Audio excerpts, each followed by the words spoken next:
Hey G fans, GoGFan93 here as well as Super Godzilla Gaming, and welcome back to our Godzilla Retrospective. Today we will be taking a look at Godzilla moving into the third dimension, so let's begin. First we have Godzilla Archipelago Shock, released in 1995, developed by Sega for the Sega Saturn. Once again we have a strategy Godzilla game.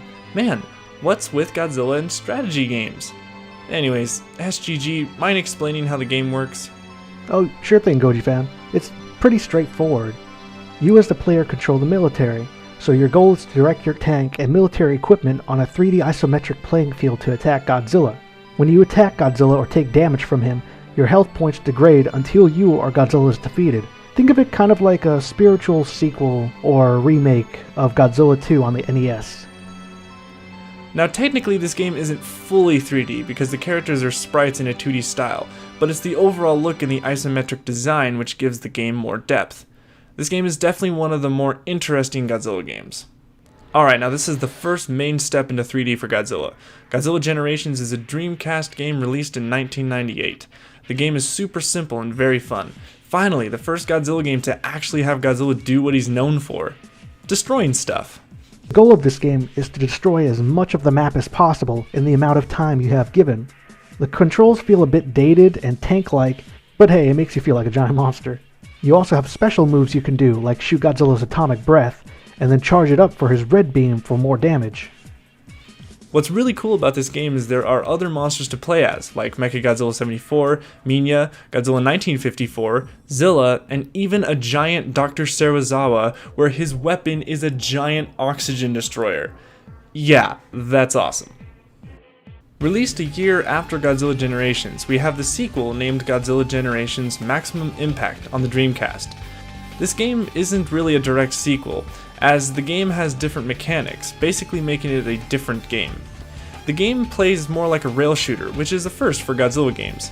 Godzilla walks in a predetermined path of destruction as you aim Godzilla's breath to attack military as well as other enemy monsters. The game's overall presentation is amazing, and the music is definitely one of the best video game soundtracks. Also, if you're a huge Heisei era fan, this game is for you. The game basically plays out each level from the Heisei era. You fight Biollante first, with Destroya being the final boss. One thing that's strange though is Batra is nowhere to be seen in this game, which is a shame. One last thing to mention is the game's character designs are based off of concept art from the Heisei movies as well.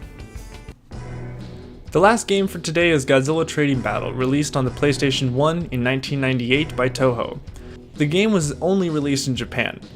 Well, this is a tricky one because since the game was only released in Japan and when I tried to play it, I had no clue what to do. Heck, even Wikizilla has nothing to show for the gameplay. Even looking at Toho Kingdom for any specifics that the game has, all they have are, and I quote, "Using cards featuring monsters from all reaches of Godzilla and Toho lore, the player must help defend the Earth from a hostile alien invasion. After defeating the story mode, the player can access duels and earn even more and rarer cards." Don't worry, Goji fan, you aren't alone. I tried this game and was left pretty confused too. But thankfully there are some helpful guides floating around to help you figure out what's going on in this game. It's surprisingly complex.